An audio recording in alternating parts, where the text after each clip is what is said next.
কবর কিন্তু নির্দিষ্ট কোনো বয়সে যায় না বাপ। প্রতিদিন কোলের বাচ্চাও কবরে যায়, 90 বছরের বুড়াও কবরে যায়, 16 বছরের 20 বছরের তাগড়া জওয়ানও কবরে যায়। কবরস্থানে সব ধরনের লাশ আছে। এজন্য কবর ডেকে বলে, ও আল্লাহর বান্দা, আমি পোকামাকড়ের ঘর। সেই ব্যক্তি যে একটা মশারি ছাড়া, একটা সামান্য মশার কামড় সহ্য করতে পারো না, একটা মশা কানের কাছ দিয়ে গেলে তোমার ঘুম ভাঙ্গা যায়, মশারি টাঙ্গাও, কয়েল জ্বালাও, অ্যারোসল লাগাও, এত কিছু করে তুমি মশার একটা আওয়াজ থেকে, কামড় থেকে বাঁচতে চাও। হায় আল্লাহর বান্দা, তো বছরের পর বছর, শত শত বছর কবরের মধ্যে এই পোকামাকড়ের ঘরে কেমনে থাকবে?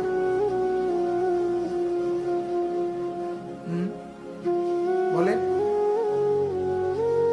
কবর প্রতিদিন বলে, আনা বাইতুল ওয়াহদা, ও আল্লাহর বান্দা, আমি কিন্তু একাকী ঘর। একাকী ঘর, কেউরে পাবা না, কেউরে না।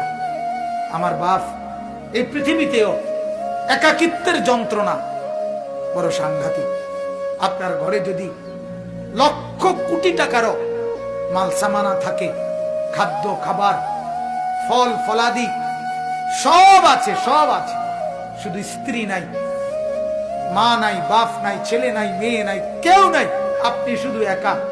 খোদার কসম, এই একাকিত্বের যন্ত্রণায় ঘরের সবকিছু না, সারা দুনিয়াটাই আপনার কাছে বিষাদ মনে হবে।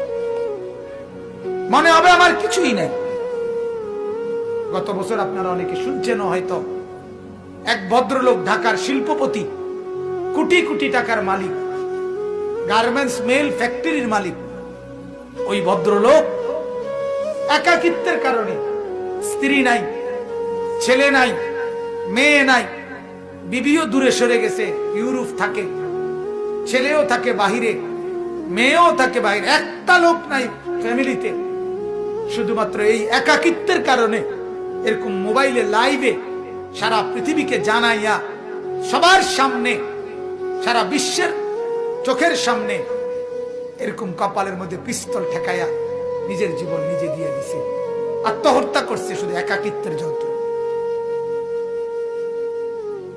এজন্য কবর ডাক দিয়ে বলে, আনা বাইতুল ওয়াহদা, আমি একাকী ঘর, কাউকে পাবা না। আনা বাইতুল গুরবা, কবর বলে, ও আল্লাহর বান্দা, আমি অপরিচিত ঘর।